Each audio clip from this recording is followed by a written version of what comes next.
ప్రభునందు ప్రియమైన దేవుని బిడ్డలుగా దేవుని వాక్యాన్ని మనము జాగ్రత్తగా విందాం. మరి దయచేసి అందరూ కూడా కొద్ది నిమిషాలు దేవుని మాటలు మరి శ్రద్ధగా వినాలని ప్రభు పేరట మనవి చేస్తూ ఉన్నాము. ఎందుకంటే ప్రపంచ స్థితిగతులు చాలా మారిపోయినవి, లోకములో పరిస్థితులు మారిపోయినవి. క్రైస్తవ్యాన్ని అంతము చేయడానికి ఎన్నో చట్టాలు పుట్టుకొస్తూ ఉన్నవి. ఎందుకంటే మేము చర్చికి వెళ్తున్నాం, చక్కగా వాక్యం వింటున్నాం, ప్రార్థనకి వెళ్తున్నాం, మాకే శ్రమ లేదు, ఇబ్బంది లేదు అనుకోవచ్చు. కానీ ఇప్పటికే అపవాది తన క్రియనది చేసుకుంటూ పోతుంది. ఈ భూమి మీద దేవుని పిల్లలుగా బ్రతుకుచున్న వారిని ఇబ్బందులకు గురి చేస్తూ, శోధనలను పాళ్ళు చేస్తూ, వాక్యం అనేది ఈ భూమి మీద ప్రకటించకుండా ఉండాలని ఎన్నో ఎత్తుగడలతో ముందుకు కొనసాగుతుంది. ఇప్పటికే మన దేశంలో 12 రాష్ట్రాలలో యాంటీ క్రైస్ట్ చట్టం అని, మత మార్పిడి చేస్తే నేరమని ఆయా రాష్ట్రాలు చట్టాలను చేసినవి. 12 రాష్ట్రాలు ఇప్పటికీ క్రైస్తవ్యంలోకి మారిన, ఇస్లాంలోకి మారిన కఠిన శిక్షలు భరించాలి, కఠిన శిక్షలు అనుభవించాలి. ఆలోచన చేయండి. ఈ 12 రాష్ట్రాలు విధించినటువంటి ఈ చట్టాల మీద సుప్రీంకోర్టుకి కేసు వెళ్తే సుప్రీంకోర్టు ఒక తీర్పు ఇచ్చింది. అసలే ఇతర మతాలలోకి మారుతున్న వారిని శిక్షించడానికి ఆధారాలేంటి? రాజ్యాంగం ఏమో చెబుతుంది. ఒక 4 వారాలలోగా మీ 12 రాష్ట్రాల ప్రభుత్వాలు మాకు నివేదికను ఇవ్వండి అని చెప్పడం జరిగింది. ఒకవేళ వారిచ్చే నివేదిక కరెక్ట్ అయితే, అది సుప్రీంకోర్టుకి ఆమోదమైతే, ఈ చట్టము మన దేశమంతా వచ్చినా ఆశ్చర్యపోవక్కర్లేదు. ప్రభునందు ప్రియమైన దేవుని బిడ్డలుగా, అసలు మీకు అర్థం కావట్లేదు, వాక్యం విలువ తెలియట్లేదు, దేవుని మాటల విలువ మీకు తెలియట్లేదు. మనకి ఎలాగుందంటే అసలే పట్టనట్టుగా మనం బ్రతుకుచూ ఉన్నాము. కానీ దేశములో పరిస్థితులు అలాగలేవండి. ఇప్పటికే ఎన్నో రాష్ట్రాలలో భయంకరమైన పరిస్థితులు నెలకొన్నవి. ప్రభునందు ప్రియమైన దేవుని బిడ్డలుగా ఆలోచన చేయండి. మరి సుప్రీంకోర్టులో కేసు జరుగుతుంది. దాని గురించి మన దైవజనులు, పెద్దలు ఎంతోమంది ప్రార్థిస్తూ ఉన్నారు, పోరాడుతూ ఉన్నారు, ప్రయాసపడుతూ ఉన్నారు. ఏది ఏమైనప్పటికీ కూడా మనం ఎంత పరిగెత్తినా, మనం ఎంత పోరాడినా ఆయన సంకల్పం ఏమైందో మనకి తెలియదు. ఆయన సంకల్ప ప్రకారం ఈ లోకంలో మనం ముందుకు వెళ్ళిపోవలసిన వారమై ఉన్నాము. కాబట్టి కొద్ది నిమిషాలు దేవుని వాక్యాన్ని మనము చాలా జాగ్రత్తగా విందాము. ఇవన్నీ, ఈ పరిస్థితులన్నీ మనం చూస్తున్నప్పుడు అసలు మనకి ఏమనిపిస్తుంది? అమ్మా, ఇటువంటి చట్టాలు, ఇటువంటి స్థితిగతులు, ఇటువంటి పరిస్థితులన్నీ చూసినప్పుడు మనకేమనిపిస్తుంది? అసలు ఏమనిపించాలి క్రైస్తవులకి? ఏమా చెప్పండి, మీకేమనిపిస్తుంది? ఏమనిపిస్తుందా? మాట్లాడరండి అమ్మా. అసలు ఏమనిపిస్తుంది మీకు? ఇవన్నీ చూస్తుంటే భయం వేయాలి. దేనికి భయము? వాళ్ళేదో వచ్చి మళ్ళీ చేసేస్తారనే భయం కదండి. ఇదిగో ఈ విశ్వము అంతమైపోతుంది, ప్రభు రాకడకు మనము దగ్గరగా ఉన్నాము అనేటువంటి స్థితి మనకు కలగాలి. అలా కలిగినప్పుడు మనలో భయం ఉంటుంది, భక్తి ఉంటుంది, వాక్యమందు ఆసక్తి ఉంటుంది, ప్రార్థన యందు పట్టుదల ఉంటుంది, విశ్వాస జీవితంలో అభివృద్ధి ఉంటుంది. అవి లేనప్పుడు నేను చెప్పినవేవి కూడా మా బ్రతుకులలో ఎందుకంటే ఎన్నో పరిస్థితులను, ఎన్నో స్థితిగతులను మనం చూస్తూ ఉన్నాము. ప్రభువు అయిన యేసుక్రీస్తు వారు నేను వెళ్ళి ఏ రీతిగా వెళ్ళానో మళ్ళీ అదే రీతిగా నేను తిరిగి వస్తాను, నేను వచ్చే సమయానికి ఇదిగో ఈ యుగము, ఈ విశ్వమంతా కూడా ఏమైపోద్దామడైనా నాశనం అయిపోతుంది. ఇదంతా లైము చేసేసి ఇదిగో పరిశుద్ధులు నాతో పరలోకానికి తీసుకుపోతాను. ఎవరైతే మరి దేవునికి ఇష్టలుగా బ్రతకలేదో, పాపులుగా బ్రతికారో వారిని నిత్య దండనకు పంపించేస్తానని చెప్పాడండి. ఈ మాట చెప్పి ఎన్నాళ్ళైందమ్మా? 2000 సంవత్సరాలు అయిపోయింది. క్రీస్తు రాకడ గురించి మనకు జ్ఞాపకం లేకపోవచ్చు, ఆ మాటలు మనం మర్చిపోవచ్చు. కానీ కొంతమంది అంటున్నారంట, ఒకసారి పేతురు గారు రాసిన పత్రికలో 2వ పేతురు 3వ అధ్యాయము 3-4 వచనాలు ఒకసారి మనం చదువుదాం. అందరూ తీసుకోండి. పేతురు గారు రాసిన 2వ పత్రిక 3-4 వచనాలు మనం చదువుకుందాం. అంత్య దినములలో అపహాసకులు అపహసించుచు వచ్చి తమ స్వకీయ దురాశల చొప్పున నడుచుకొనుచు ఆయన రాకడను గురించి వాగ్దానం ఏమాయను, పితరులు నిద్రించినది మొదలుకొని సమస్తమును సృష్టి ఆరంభమున్నట్టే నిలిచి ఉన్నదే అని చెప్పుదురని మొదట మీరు తెలుసుకొనవలెను. పేతురు గారు రాస్తున్న మాట అండి. ఎందుకంటే పేతురు గారు ఈ మాట రాసేటప్పటికీ యేసుక్రీస్తు వారు పేతురు గారికి ఉన్న వ్యత్యాసం ఎంతంటే, ఆయన 33.5 సంవత్సరాలు సువార్త చేసి చనిపోయాడు. ఇది 67వ సంవత్సరంలో రాయబడినటువంటిగా పెద్దలు ఈ పేతురు పత్రికను నిర్ణయించారు. అంటే ఇంచుమించు ఒక 33-34 సంవత్సరాలు. ఎంతమ్మా? 33-34 సంవత్సరాలు. ఎప్పుడు ప్రభువారు మరణించి వెళ్ళిపోయిన తర్వాత 33-34 సంవత్సరాలలోనే పేతురు గారు ఈ ప్రకటన చేస్తూ ఉన్నాడంటే జాగ్రత్తగా ఆలోచన చేయాలి. 33-34 సంవత్సరాలు అంటే అప్పటికే అపోస్తులు ఏం ఆలోచిస్తూ ఉన్నారు తెలుసండి? రాకడ వచ్చేస్తుంది, రాకడ కంపల్సరీ వస్తుంది అని ఆలోచించారు. కనుక దేవుని పట్ల అంత భయభక్తులు కలిగి వాళ్ళు చక్కగా బ్రతకగలిగారు. ఇవాళ మనకు ఎలాగుందంటే ప్రపంచంలో చాలామంది అంటున్నారంట, రాకడ ఏమాయను, ఎప్పుడో చెప్పారు. 2000 సంవత్సరాల నుంచి ఈ బోధ వింటున్నాం, కానీ మీరు వస్తారంటున్నాడు కానీ ఆయన రావటలేదు అని ఎవరు అనుకుంటారంట? అపహాసకులు. ఎవరమ్మా? అపహాసకులు. అపహాసకులు అంటే ఎవరు? వెళ్ళు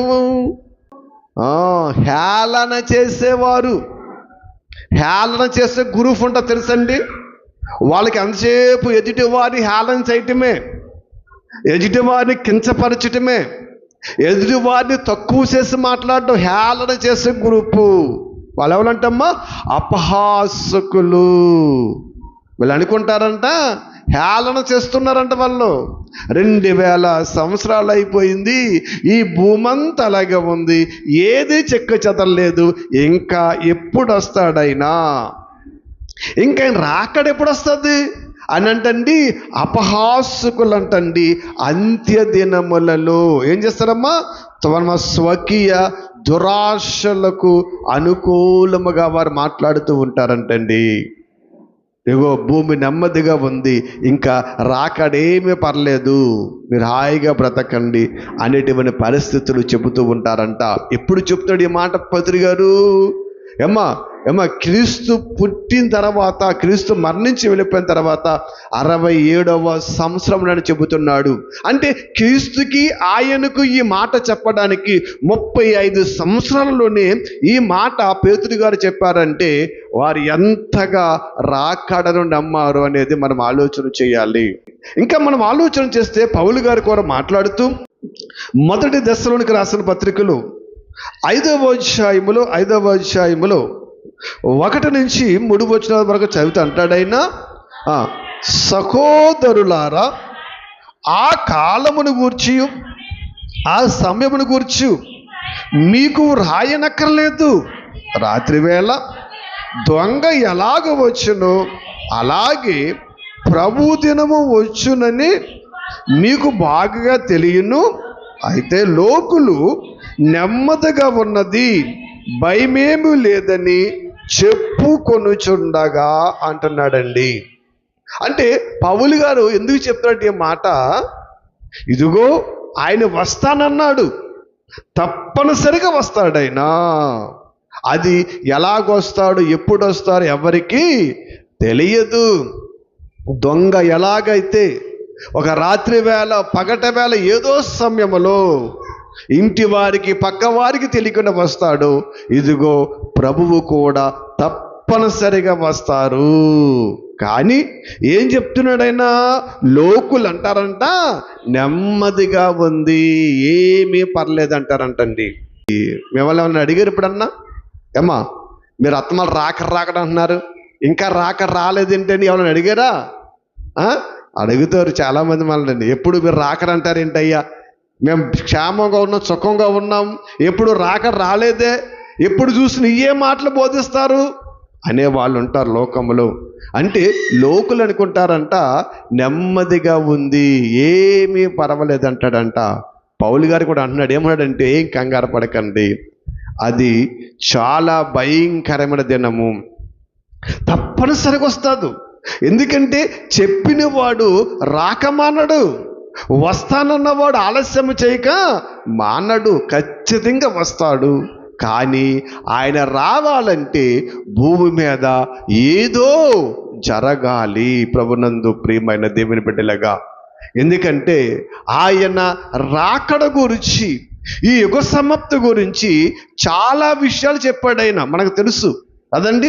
మత్తయి సువార్త 24వ అధ్యాయం అంతా మనకు తెలుసు. కాబట్టి ఇక్కడ మనం ఒకసారి ఆలోచిస్తే, ప్రభువైన యేసుక్రీస్తు వారు ప్రకటించిన తర్వాత, ఆయన చెప్పిన తర్వాత పేతురు గారు చెబుతూ ఉన్నాడు, అలాగే పౌలు గారు కూడా చెబుతూ ఉన్నారు. చాలా జాగ్రత్తగా మనం ఆలోచన చేయాలి. ఎందుకంటే వస్తానన్న ఆయన తప్పకుండా వస్తాడు. కానీ వచ్చే సమయానికి మనలో ఏదో లోటు ఉంది, ఆ లోటును మనము తీర్చాలి.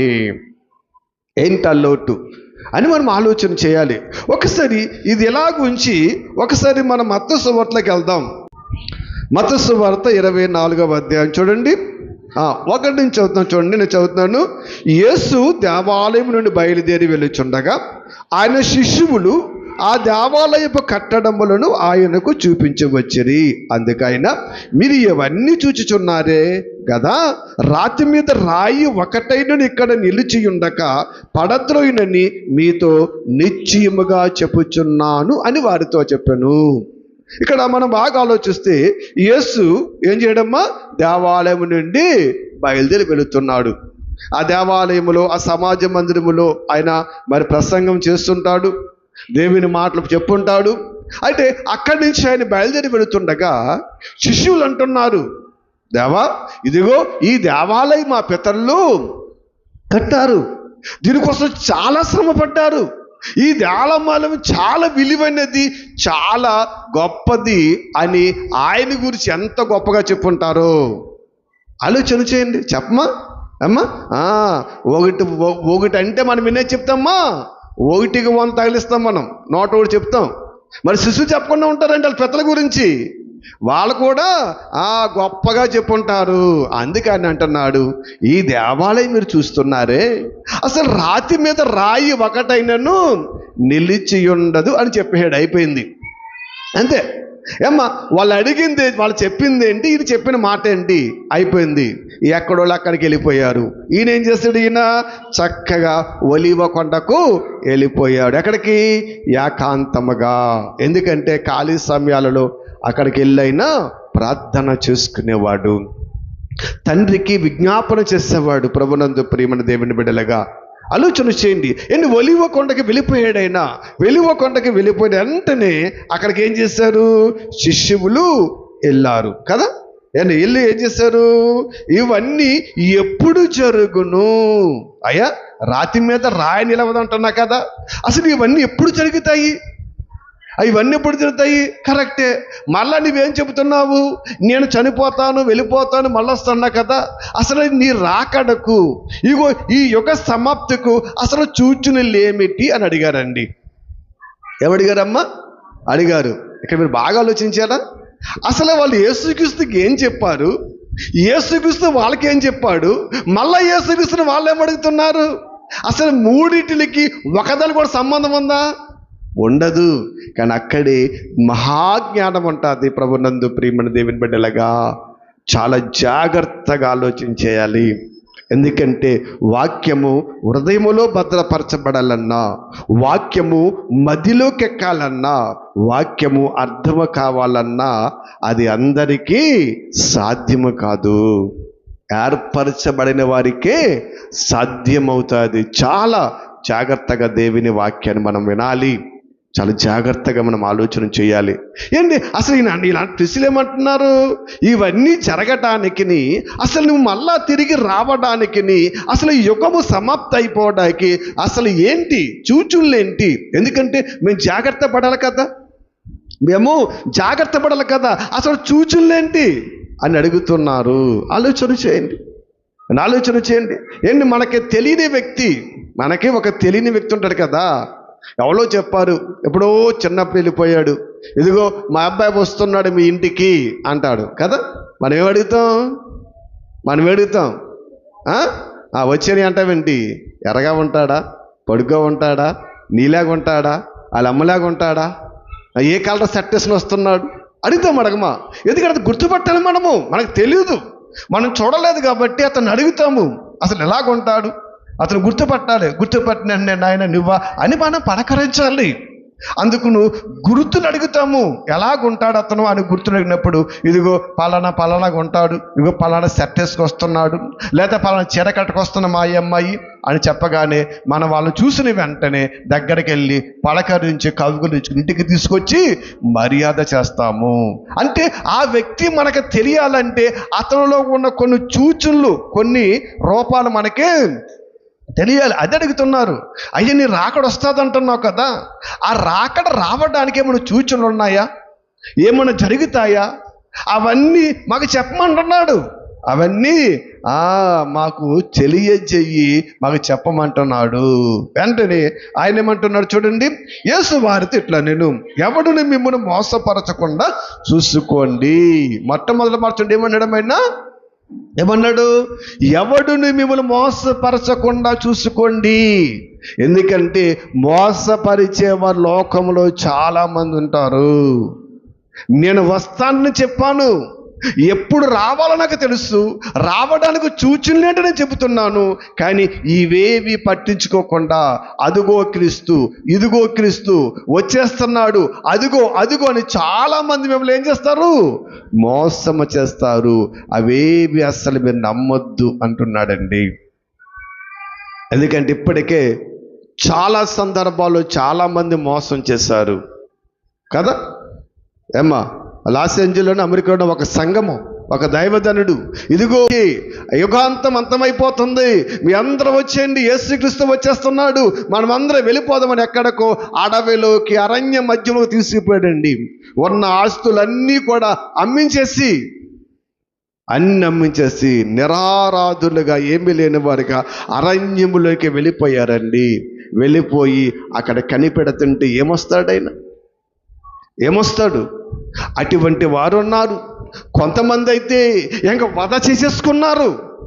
అయ్యో ఆ రాకడ వచ్చేస్తుందంట, ఆ రాకడ మనం చూడలేమని కొంతమంది తమ్ముడు చంపుకున్న వారు కూడా ఉన్నారండి. ఇటువంటి దుర్బోధకులు తెలియని జ్ఞానముతో వాళ్ళు ఇష్టానుసారంగా బోధిస్తూ ప్రజలను మోసము చేసేవారు లోకములో చాలా మంది ఉంటారని ఆయన మొట్టమొదటిగా మీకు చెప్పేది, మీరు పోకిడి.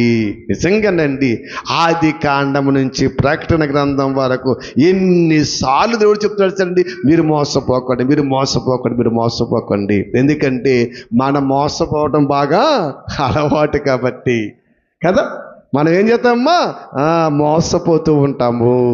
మీరు మోసపోకిడి అని చెప్పాడు, బాగానే ఉంది. అయితే అక్కడి నుంచి చెప్తున్నా చూడండి, ఏమంటమ్మా చూడండి, అనేకులు నా పేరట వచ్చి నేనే క్రీస్తునని చెప్పి పలువురిని మోసపరిచెదరు.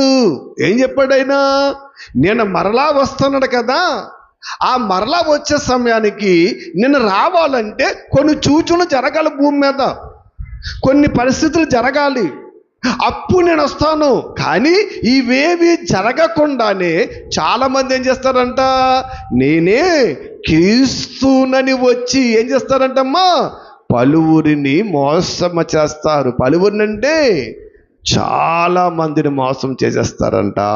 వచ్చారు అటువంటి వాళ్ళు ఎవరన్నా వచ్చారు, మన తెలుసు కదా, బెన్ హోమ్.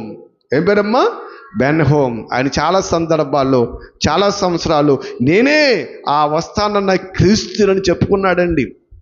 ఇప్పుడు కూడా ఆ సంఘస్థులు వాళ్ళందరూ కూడా ఆయనే రెండో రాకలో వచ్చే క్రీస్తు అని చెప్పుకుంటూ ఉంటారండి. నేనే క్రీస్తుని. ఆయనే కదండి, చాలామంది ఉన్నారు అటువంటి వాళ్ళు. చాలామంది నేనే క్రీస్తుని, నేనే అని చాలామంది ఉన్నారు. అందుకే వారు ఏం చేస్తారంటమ్మా, నేనే క్రీస్తుని చెప్పుకుంటూ పలువురిని ఏం చేస్తారంట, మోసము చేస్తారు. అందుకే మీరు మోసపోకండి నాయనా, చాలా జాగ్రత్తగా ఉండాలి. బైబిల్ అనేది ఎంత సక్రమంగా ఎంత శ్రద్ధగా నువ్వు చదివితే అంత శ్రద్ధగా నీకు అర్థమవుతుంది. ఈ బైబిల్ చక్కగా చదివినప్పుడు, చక్కగా అర్థమైనప్పుడు నీవు లోకములో ఉన్న వారి మాటలు పట్టించుకోవలసిన అవసరము లేదు, వినవలసిన అవసరం లేదు. లోకములో ఉన్న వారి మాటలు నువ్వు వింటున్నావంటే, నువ్వు పట్టించుకుంటున్నావంటే వాళ్ళు చెప్పని ప్రకారం వెళ్ళిపోతావు. నీకేం తెలీదు, ఏమని జ్ఞానము తెలియదు, ముసుగు మాత్రం ఉందంతే. మీరు బాగా ఆలోచన చేయండి, ముసుగు మాత్రం ఉందంటే జ్ఞానము తెలియనట్లే ఖచ్చితంగానండి. ఎందుకంటే తెలియని సంగతి ఏది ఇందులో లేదండి. దేవుడు సమస్తాన్ని మనకి ఇచ్చాడు, చక్కగా ఇచ్చాడు. ఏది ఎప్పుడు ఎలా జరగాలో, ఎలాగుండాలో, భక్తి జీవితంలో, విశ్వాస జీవితంలో మనం ఎలాగుండాలో ప్రతి దాన్ని క్షుణ్ణంగా రాయించాడండి. కానీ ఇంకా మనం ఏం చేస్తాం, మనుష్యులను ఆశ్రయిస్తూ ఉంటాం. అదే చెప్పాడు ఆయన, నేనే క్రీస్తునని వస్తాడయ్యా, పలువురిని మోసం చేస్తారు, చాలా జాగ్రత్తగా ఉండని మీరు అన్నాడండి. వచ్చారు అటువంటి వారు, భూమి మీదకి వచ్చేసారు. చాలా మందిని మోసం చేశారు, ఇప్పటికీ మోసం చేస్తూ ఉన్నారండి. చాలా సందర్భాల్లో మనం చూస్తూ ఉన్నాము. ఇంకా మీరు కొందరు చదవండి, ఏమన్నాడమ్మా, మరియు మీరు యుద్ధముల గురించి, యుద్ధ సమాచారము గురించి వినబోదురు. ఏమంటారంటమ్మా, యుద్ధాల గురించి, యుద్ధ సమాచారము. యుద్ధాలు జరుగుతున్నాయా? ఎప్పటి నుంచో యుద్ధాలు జరుగుతూనే ఉన్నాయి. యుద్ధ సమాచారం మనం వింటున్నామా? యుద్ధ సమాచారం కూడా వింటూ ఉన్నాము. మీరు చాలా జాగ్రత్తగా, ఈ పాఠము చాలా అద్భుతంగా ఉంటుంది. రాకడకు అస్సలు కారణం ఏంటో మీకు ఈరోజు అర్థం అవ్వాలి. చాలా జాగ్రత్తగా వినండి. చూడండి, ఏంటి యుద్ధాలు జరుగుతున్నాయా? జరుగుతున్నాయి. యుద్ధ సమాచారం వినపడుతుందా? ఖచ్చితంగా మనకు కనబడుతుంది. ఎక్కడ చూసిన యుద్ధాలు, ఎక్కడ చూసినా భయంకరమైన పరిస్థితి, దేశాలు కొట్టుకుంటున్నాయండి. అమాయకులు ఎంతోమందిని చంపేస్తూ ఉన్నారు. ఇంకా నేను చిన్నగా చెప్పుకుంటూ వెళ్ళిపోతున్నాను, ఎందుకంటే చాలా పెద్దది కాబట్టి ఇది. చూడండి ఏమంటాము తర్వాత ఏమన్నాడు, మీరు కలవర పడకుండా చూసుకోండి. యుద్ధాలు వచ్చేసినాయి, మీరేం కంగారు పడకండి, మీరేం భయపడకండి.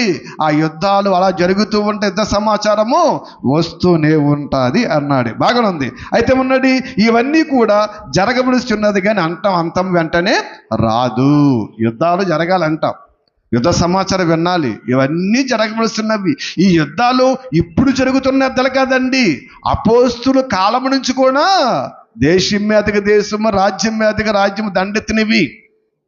ఇప్పుడు ఏదో రష్యా ఈ యుద్ధాలు, పాకిస్తాన్ ఇండియా అనుకుంటున్నారా? లేదు, ఎప్పటి నుంచో జరుగుతున్నవన్నీ జరగాలి. అయినా మీరు కంగారు పడకండి, అంతము వెంటనే రాదు అంటున్నాడు. చూడండి ఇంకేం జరగాలి, ఇంకేం జరగచ్చు. చూడండి ఇంకేమిటమ్మా, జనము మీదకి జనము, రాజ్యము మీదకి రాజ్యము లేచును. ఎవరిగాలంటమ్మా, జనము మీదకి జనము, ఒక వర్గం మీదకి మరో వర్గం లేస్తున్నారా? ఎక్కడ చూస్తుంది అల్లర్లో, కొట్లాట్లట్లు. ఒక వర్గం అంటే ఒక వర్గానికి పడదు, ఒక మరి ప్రాంతం అంటే ఒక ప్రాంతానికి పడదు. ప్రాంతాల గురించి, వర్గాల గురించి ఏంటి ఎన్ని కొట్లాట్లు, ఎన్ని గొడవలు ఎప్పటి నుంచి జరుగుతూనేవ్వండి. ఇవన్నీ కూడా జరుగుతూనే ఉన్నాయి. ప్రభునందు ప్రియమైన దేవుని బిడ్డలారా, మరి ఇంకా అంతం రాలేదేంటి? ఇంకా అంతం రావట్లేదేంటి? మనం ఇంకా ముందు కొనసాగినట్లయితే ఇంకేమిటమ్మా, ఏమండి, అక్కడక్కడ కరువులు, భూకంపములు కలుగును. ఏమా, అక్కడక్కడ, ప్రపంచం అంతా కాదండి, అక్కడక్కడ ఏమొస్తాయంట, కరువులు, భూకంపాలు జరుగుతున్నాయా? ఎక్కడ చూస్తున్నా కరువు, ఆకలితో చచ్చిపోయేవారు లోకంలో చాలా మంది ఉన్నారండి. తిండి లేక మలమల్లాడిపోయేవారు, ఎంతో భయంకరమైన దీనస్థితిలో ఉంటున్న వారు చాలా మంది ఉన్నారండి. నిన్న పొద్దున్న ఒక పోస్ట్ చూశాను. పొద్దున్న సెల్ ఫోన్లో వాక్యం చూస్తుంటేనే ఒక పోస్ట్ వచ్చిందండి. నిజంగా చాలా బాధేసిందండి. పిల్లలు ఆకలి తీర్చడానికంటండి తల్లి తన జుట్టును 150 రూపాయలకి అమ్మిందంటండి. తన జుట్టు 150 రూపాయలకి అమ్మేసిందంట. తన తల అంటండి, చాలా బాగుంది, ఇస్తావంటే నా పిల్లలు ఆకలి తీర్చాలని 150 రూపాయలు జుట్టును అమ్మేసి 2 పిల్లలకు అన్నం పెట్టిందంటండి. మరి కరువా లేకపోతే ఉన్న స్వస్థితి ఇది? ప్రపంచంలో ప్రభుత్వం అనుకుంటున్నారు, డబ్బున్న అనుకుంటున్నారు, ఏమి లేదనుకుంటున్నారు. ఒక్కసారి దిగొస్తే తెలుస్తుంది కదా. కుక్కలు కరుస్తున్నాయని, కుక్కలను చంపేయమని సుప్రీంకోర్టు ఆర్డర్ ఇస్తే కొంతమంది ప్రముఖులు వచ్చే తెలుసండి, మోక జీవాలను చంపకూడదు, వాడిని చంపకూడదు, వాడు చంపితే పాపం అని ఒక చట్టాన్ని తీసుకొచ్చారు కదా. అప్పుడు ఒక ఆయన పోస్ట్ పెట్టాడు, కుర్రాడు మంచి పోస్ట్ పెట్టాడు, అయ్యా మంచిదే కాదంటలేదు, మీరు కూడా నాగార్జున గారి భార్య తెలుసు కదా, అమల గారు, ఆమె ఇది అన్నిటి కారణము. ఒకసారి అమల గారిని కారు దిగి రాత్రిపూట ఈదుల్లో నడమనండి, ఆమెను ఏ కుక్క కరవకపోతే మేము మాత్రము వదిలేస్తామన్నాడు. వాళ్ళు నడుస్తారా? వాళ్ళకి జబ్బేంటి, కార్లు చుట్టూ చెక్కుడు, వాళ్ళకి ఏం తెలిస్తే బాధలు. కుక్కల సంపత్తి అంటున్నారు, ఎంతమందిని చంపేస్తున్నారు కుక్కలు, ఎంతమంది అమాయకుడి బిడ్డలను, ఆడబిడ్డలను రాత్రి వేళ పీకి తినేస్తున్నాయి. చూసారా? కడుపు నిండిన వాడికి ఏం తెలియదంటమ్మా, ఆకలి విలువ తెలియదు. వాళ్ళకేం తెలుసు? ప్రభునందు ప్రియమైన దేవుని బిడ్డలుగా. అందుకే మనకు కడుపు నిండింది, అన్నం ఉందని కరువు లేదనుకోకండి. ప్రపంచమంతా కరువే ఉంది. మట్టి తినే దేశాలున్నాయి, ఆకులు తినే దేశాలున్నాయి, అడుక్కులు తినే దేశాలు ఉన్నావండి, ఎన్నో ఉన్నాయి. ప్రభునందు ప్రియమైన దేవుని బిడ్డలుగా అక్కడక్కడ కరువులను ఏం జరుగుతున్నాయంటమ్మా, భూకంపములు ఎక్కడ చూసినా కలుగుతున్నాయి, భూకంపములు కలుగుతున్నాయి అంటండి. ఇవన్నీ కూడా దేనికంట? వేదనలకు ప్రారంభం అంట. వేదన అంటే శ్రమ పడాలి, వాళ్ళు బాధపడాలి. ఇవన్నీ వేదనలకు ప్రారంభం. మరి చాలా జాగ్రత్తగా వినండి అంటున్నాడు ప్రభునందు ప్రియమైన దేవుని బిడ్డలుగా. చూడండి ఇంకేమంటుండి, అప్పుడు జనులు మిమ్మును శ్రమల పాలు చేసి చంపుదురు. జనులు ఏం చేస్తారంటమ్మా? ఏం చేస్తారంట? శ్రమల పాలు. ఎవరు చంపుతారు అమ్మా? ఎవరు చంపుతారు? శిష్యులతో చెబుతున్నాడు ఆయన. ఎవరిని చంపుతారు? దేవుని పిల్లలను, దేవుని కొరకు బ్రతుకుతున్న విశ్వాసులు అంటే దేవుడంటే ఎర్రగని మూర్ఖ జనము మిమ్మల్ని ఏం చేస్తారు? శ్రమల పాలు చేస్తారు, చంపేస్తారు, మిమ్మల్ని ఇబ్బంది పెట్టేస్తారు. మిమ్మల్ని మీ శ్రమ ఎన్నో పరిస్థితులు మీకు కల్పిస్తారు నాయనా, జాగ్రత్త అంటున్నాడండి. మరి శ్రమలు వస్తున్నాయా క్రైస్తవులకి? శ్రమలు వస్తున్నాయా? యేసుక్రీస్తు చనిపోయిన తర్వాతే అపోస్తలులు ఎక్కడికి వెళ్ళిపోయారమ్మా? సమరయ దేశాలంట పారిపోయారండి. ఇవాళ కూడా కొన్ని రాష్ట్రాలలో దైవజనులు దాక్కుంటున్నారు, పారిపోతున్నారు, చంపేస్తున్నారండి. సువార్త ప్రకటించడం లేదు. మైకెట్టికి వెళ్ళి వీధిలోకి వెళ్ళి సువార్త చెబితే నీకేంటి పని అని ప్రతి వాడు అడుగుతున్నాడండి. ఒక 10-15 సంవత్సరాల క్రితం మేము అవుట్ రీచ్ ప్రోగ్రాం చేసేవాళ్ళం. మన యూత్ కుర్రాళ్ళు అందరూ వచ్చేవారు చక్కగానండి. మీకు తెలుసు, ఆటో కట్టుకుని బాక్సులు పట్టుకెళ్ళి అక్కడ మరి సువార్త ప్రకటించి వచ్చేవాళ్ళమండి. అప్పుడు ఎక్కడ ఏ హిందూ ప్రాంతంలో ఎక్కడ పెట్టినా సరండి, నిజంగా వాళ్ళు మమ్మల్ని ఏం చేస్తారండి, ఆదరించేవారండి, కరెంట్ ఇచ్చేవారు, చక్క కూర్చునేవారు. కానీ వాళ్ళ పరిస్థితి లేదు, మారిపోయిందండి. ఎంచుమించు మన చుట్టుపక్క ప్రాంతాలంతా కూడా ప్రకటన చేస్తాం.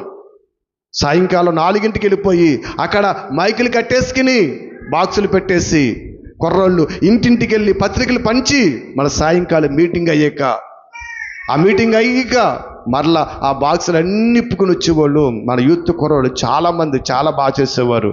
ప్రభునందు ప్రియమైన దేవుని అవుట్ రీచ్ ప్రోగ్రామ్ అని చేసేవాళ్ళమండి. నిజంగా ఆలోచన చేయండి. ఏంటి అప్పుడు అసలు ఎవరు పట్టించుకునేవారు కాదు. ప్రకటించండి, చెప్పండి 4 మంచి మాటలు, లేదా మా గురించి ప్రార్థన చేయండి అనేవారు. కానీ ఈవేళ మా ప్లేస్లో ఇక్కడికి ఎందుకు వచ్చావు? ఇక్కడ సువార్త ప్రకటించిన పరిస్థితి నీకేంటి? నీకేం హక్కు ఉంది? ఏమి చట్టం ఉంది అని అడగటమే కదండి, ప్రజలను హింసిస్తూ ఉన్నారు బోధకులనండి. ఆడవడు పేడ నీళ్లు కడుపుకొచ్చేసి సువార్త ప్రకటిస్తున్నటువంటి పాస్టర్ల మీద ప్యాండిల్ జల్లేస్తున్నాడు. పేడ నీళ్ళు ఏంటి? ఒక్కడ కాదు, ఒకడు కర్రతో కొట్టువాడు, ఒకడు హింసించేవాడు, రకరకాలుగా బాధలు పెడుతూ ఉన్నారండి. ఇవన్నీ కూడా జరుగుతూనే ఉన్నవి. ప్రభునందు ప్రియమైన దేవుని బిడ్డలుగా చాలా జాగ్రత్తగా ఆలోచన చేయండి. ఇంకా లోకము నెమ్మదిగా ఉందే అని లోకాన్ని చూసి మీరు అనుకోకండి. అది లోకులు ఆలోచన. మన ఆలోచన ఎప్పుడు ప్రభు వస్తాడా అని కనిపెట్టుకుంటూ చూడాలి. కానీ క్రైస్తవులు కూడా లోకుల వలె ఉన్నారండి. లోకుల వలెయా నెమ్మదిగానే ఉన్నారండి. ఎందుకంటే లోకుల వలె లేకపోతే ఈపటికి విశ్వాస జీవితంలో స్థిరులుగా, బలవంతులుగా, ఒక యుద్ధముగా క్రైస్తవులు ఉన్నారా? లేరు. ప్రభునందు ప్రియమైన దేవుని బిడ్డలుగా చాలా భయంకరమైన పరిస్థితులు మనం ఉన్నామండి. లోకము పరిస్థితులు దేవుడు మన ముందుగానే చెబుతున్నాడు. చూడండి ఇంకా మనం చూసినట్లయితే చూడండి, అప్పుడు మిమ్మును జనులు ఏం చేస్తారంటమ్మా? హింస పాలు చేసి చంపేస్తారు నాయనా. అవుతున్నాయి కదా. మొన్న చూస్తాం కదా. ఏ రాష్ట్రం అమ్మా? ఏ రాష్ట్రంలో జరిగింది అలరా? అమెరికాలో జరిగిందంటారా అమ్మా? దేవుని స్తోత్రం. మణిపూరు. ఎంత భయంకరమైన అల్లరండి. అసలు క్రైస్తవులను ఎంత హీనంగా చంపేశారు. తలలు నరికేశారండి. దొరుకున్నట్లు చంపేసి హింసించేశారు. వాళ్ళు అడవులలోకి పారిపోయి అడవులలో ఎక్కడో దాక్కుంటే ప్రపంచానికి తెలియనివ్వకుండా ఈ గవర్నమెంట్ ఇంటర్నెట్ కట్ చేసేసింది. ఇంటర్నెట్లు ఉంటే ఏం చేద్ది? ఫేస్బుక్లోకి వెళ్ళిపోద్ది, ప్రపంచం అంతా తెలిసిపోద్దని ఇంటర్నెట్, సెల్ టవర్స్, నెట్వర్క్ అంతా కట్ చేసేసిందండి. భయంకరమైన చర్చులు తగలబెట్టేశారు, ఇల్లు తగలబెట్టేశారు, నిరాశలు చేశారు. అడవుల్లోకి వెళ్ళి ఎక్కడో దాక్కుంటే ఆకలితో అలమటించిపోతే అందులో ఒక్కడు సాహించి కష్టపడి ఆ వార్తను అలాగ బయటికి వదిలినప్పుడండి అది ప్రపంచమంతా స్ప్రెడ్ అయినప్పుడు, ముఖ్యంగా మన ఇండియా నుంచి మన దైవ సేవకులు పెద్దవారు ఎంతోమంది విరాళాలు తీసుకెళ్లి వాళ్ళను పోషించి సంరక్షించారు.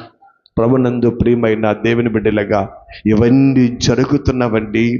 ఇవన్నీ ఎప్పుడో జరుగుతాయని మీరు ఆలోచించకండి. ఇవన్నీ ప్రపంచం అంతా ఎలాగే ఉంది ఇప్పుడు క్రైస్తవ్యము. ఇంకా ఆయన చెప్పిన సూచనలేమి జరగటలేదని లోకులు నెమ్మదిగా ఉన్నారంట. ఏమన్నారు పౌలు గారు? ఏమన్నారమ్మా? లోకులు నెమ్మదిగా ఉన్నారు, మీరు అలాగా ఉండకండి అంటున్నాడు. చూడండి ఎన్ని భయంకరమైన పరిస్థితులు జరుగుతున్నవి చూడండి. ఇంకా మనం ఆలోచన చేసినట్లయితే మీరు నా నామము నిమిత్తము సకల జనులు చేత ద్వేషింపబడుతురు. ఎవరు నమ్మటమ్మా? దేవుని కోసం బ్రతుకుతున్నప్పుడు, విశ్వాస జీవితములో చక్కగా నీతిగా యథార్థతగా నువ్వు బ్రతుకుచున్నప్పుడు జనులు ఏం చేస్తాడమ్మా? ద్వేషిస్తారంట. ప్రేమించరు, నిన్ను అసహించుకుంటారు, ద్వేషిస్తారు, దూషిస్తారు అంటున్నాడు. చూడండి, ఆలోచన చేయండి. ప్రభునందు ప్రియమైన దేవుని బిడ్డలుగా ఎంతమంది దైవజనులండి. ఆలోచన చేయండి. గ్రేమ్ స్టాన్ మీకు తెలుసు కదా, గ్రేమ్ స్టాన్ గారు ఎక్కడికి వచ్చాడైనా? ఒరిస్సా. ఎక్కడి నుంచి వచ్చాడైనా? ఆయన లండన్ నుంచి ఆయన అక్కడి నుంచి అక్కడి నుంచి ఈ దేశానికి సువార్తను అందించడానికి వచ్చాడండి. ఆయన దేవుని మాటలు ప్రకటించడానికి వచ్చాడు. ఏం చేసింది ఆయన సమాజము? ఏం చేసింది ఆయన సమాజం? ఏం చేసింది? ద్వేషించింది. కారులో సజీవముగా ఆయన పిల్లతో సహా ఆయనను తగలబెట్టేసిందండి ఒరిస్సా రాష్ట్రములో. ప్రభునందు ప్రియమైన దేవుని బిడ్డలుగా అందుకే ఇవాళ కూడానండి ఒరిస్సా చరైన స్థితి లేక కూడు లేక అల్లాడిపోతూ ఉంటుంది. ఎందుకంటే ఒక దైవజనుడిని, దేవుని బిడ్డలను అన్యాయంగా చేస్తే దేవుడు మాత్రము చూస్తూ ఊరుకుంటాడు. ఏదో సమయంలో దేవుడు చూపిస్తూ ఉంటాడు. ఆలోచన చేయండి. చాలా ఇవాళ భయంకరమైన స్థితి. ఒరిస్సా అంతా క్రూరత్వము, భయంకరమైన పరిస్థితి అండి. మనలేక రాష్ట్రం నెమ్మది ఉండదు, మనలేక రాష్ట్రంలో ప్రేమ ఉండదు. ఆ రాష్ట్రం చాలా భయంకరమండి. ఒక దైవ సేవకుడు ప్రపంచానికి, మన దేశానికి, భారతదేశానికి సువార్త అందించడానికి వస్తే కారులో పెట్టి తగలబెట్టేసిందండి దేశము. ప్రభునందు ప్రియమైన దేవుని బిడ్డలుగా మనం ఆలోచన చేయండి. అంతే కదండి. అంతకుముందు ఒక స్త్రీ బ్లాండిన్ అని, ఆవిని కూడా అంతేనండి. ఆవిడేం చేస్తుందండి? నువ్వు ఇగో దేవుడిని విడిచిపెట్టు, దేవుడిని నమ్మను అని చెప్పను. లేదు, నేను యేసును సొంత రక్షకునికి అంగీకరిస్తాను, ఆయనే నా దైవము, ఆయన నా సమస్తము, నా ప్రాణం పైన విడిచిపెట్టనంటే ఆమెను ఒక స్తంభానికి కట్టేసండి ఆమెను కూడా నిప్పు అంటించేశారండి. నిజంగా ఛాలెంజ్ ఇచ్చారు. అంతకుముందేమో పడుకోబెట్టి కోసారు, శరీరం అంతా కూడా వివస్త్రం చేసి గాయాలు చేశారండి ఆవిడ్ని, స్త్రీనండి. అయినా ఆ విశ్వాసం నుంచి తొలగిపోలేదండి. ఇవన్నీ శ్రమలు, క్రైస్తవుల బాధలు. అనుకుంటుంది లోకము ఏమీ లేదండి, మేము హాయిగా ఉన్నాం కాబట్టి లోకమంతా హాయిగా ఉందనుకుంటున్నారా? హాయిగా నువ్వు ఉండొచ్చు, కానీ దేవుని బిడ్డలు ఎంతమంది ఎన్ని విధాలుగా హింసలు పొందుతున్నారు. లోకం ఎంత భయంకర పరిస్థితిలో ఉందో చాలా జాగ్రత్తగా ఆలోచన చేయాలి.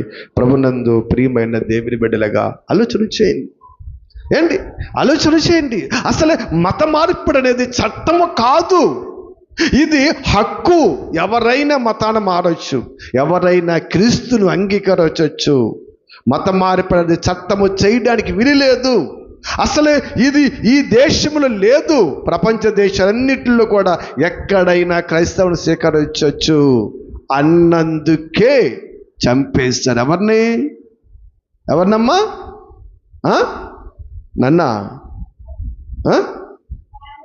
ప్రవీణ్ ప్రగడాల గారిని ఆయన సుప్రీంకోర్టులో కోర్టులు వేసాడు, ఆయన కేసేశాడు. మీరు క్రైస్తవులు హింసిస్తున్నారు, క్రైస్తవులు మన ఇష్టపచ్చిన మాట్లాడుతున్నారు. లేదు, నాకు నేనే వాదించుకుంటున్నాడండి ఆయన. నీకు లాయర్ ఉన్నాడని సుప్రీంకోర్టు లేదు, నేనే వాదించుకుంటాను. మీ చట్టాలు ఏం చెబుతున్నాయి, మీ ధర్మస్థతలు ఏం చెబుతున్నాయి, నా చట్టము, నా దేవుని చట్టం బైబిల్ ఏం చెబుతుందో నాకు నేనే వాదించుకుని నిరూపిస్తాను. ఈ బైబిల్ యథార్థమని, ఇదే కరెక్ట్ గ్రంథమని, ఇదే దైవ గ్రంథమని నేను నిరూపిస్తాను అన్నాడండి. ఆయన కేసు లీడింగ్కి వచ్చింది. కోర్టులోకి వెళ్ళి ఆయన వాదించాలి. వాదించటానికి 1 వారమో 10 రోజుల ముందు ఆయనను చంపేసింది ఈ ప్రపంచం అండి, సమాజము. ఆలోచన చేయండి. ఇవన్నీ కూడా ఏంటి అనుకున్నారు? ఇవన్నీ కూడానండి రాకడకు క్రైస్తవుల పైన జరుగుతున్నటువంటి, క్రీస్తు చెప్పినటువంటి మాటలు. కానీ సమాజం అంతా నెమ్మదిగానే ఉందండి. ఇంకా చూద్దాంలే, ఇప్పుడు వస్తుంది అనుకుంటున్నారా?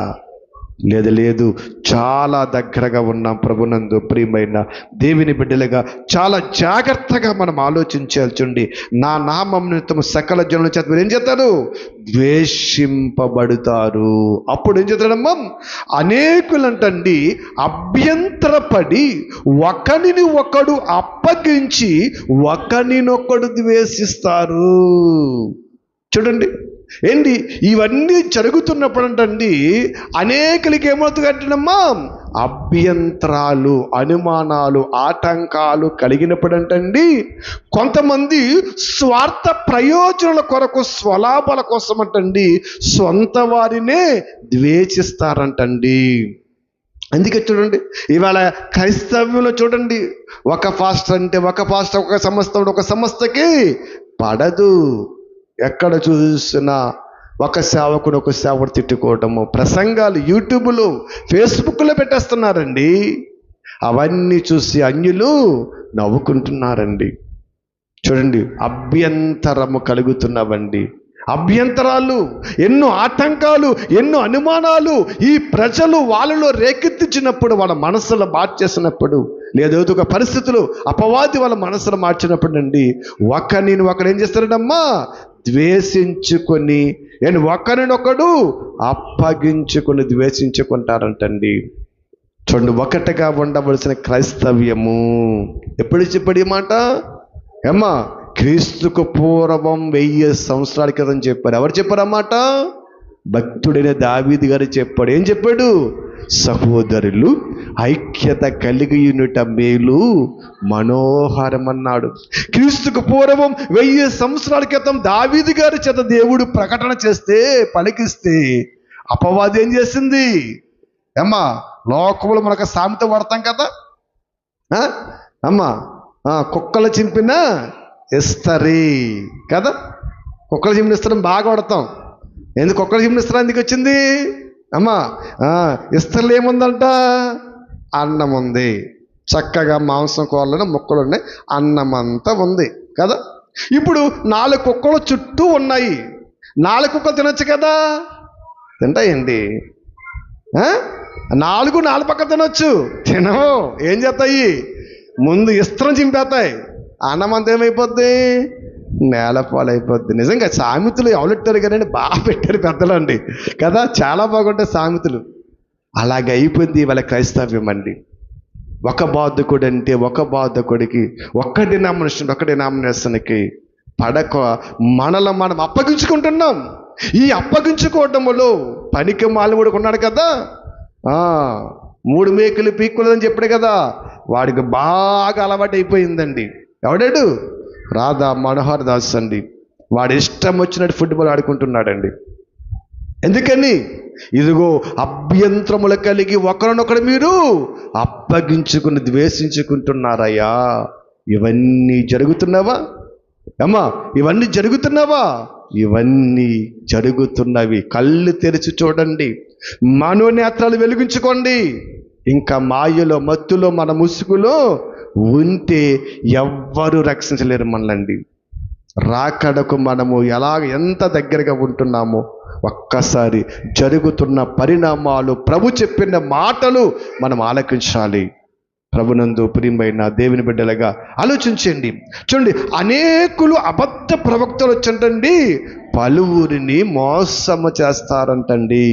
ఒకళ్ళ కాదు, ఇద్దరు కాదు, అబద్ధ ప్రవక్తలు వస్తారంటమ్మా గుట్టల కింద వచ్చేసారు.